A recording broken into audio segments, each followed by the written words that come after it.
তো বন্ধুরা, আমি এখন আছি কুচবিহার নার্সিং হোমে একটু প্রবলেমের জন্য। তো এখানে একটা আমার কাছের বন্ধু আসবে দেখা করতে আমার সাথে, আর আমিও ওর সাথে দেখা করার জন্য পাগল হয়ে গেছি। তো সবাই ওকে চিনো কম বেশি বলতে কি সবাই ওকে চিনো। তো আমার বন্ধুরা আসছে, সবাই দেখো ওকে।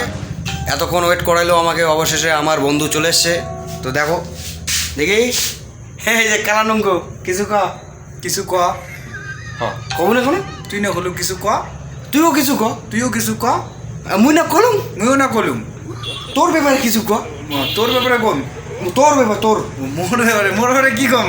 এই যে আমার বন্ধু, কাছের বন্ধুর সঙ্গে দেখা হয়ে গেল। তা কেমন লাগেছে বন্ধুটা? তো হ্যালো গাইস, তোমরা ভিডিওটা দেখলেন সঞ্জু কমেডি। তো ভিডিওগুলো যদি ভালো লাগে অবশ্যই লাইক কমেন্ট শেয়ার করে দিবেন, আর ভাইয়ের পাশে সবসময় থাকবেন, ঠিক আছে? পুরো ফুল সাপোর্ট করো, ফুল। আমি ভীষণ ভালোবাসি তোমাকে। ঠিক আছে, একদম chill. I love you all.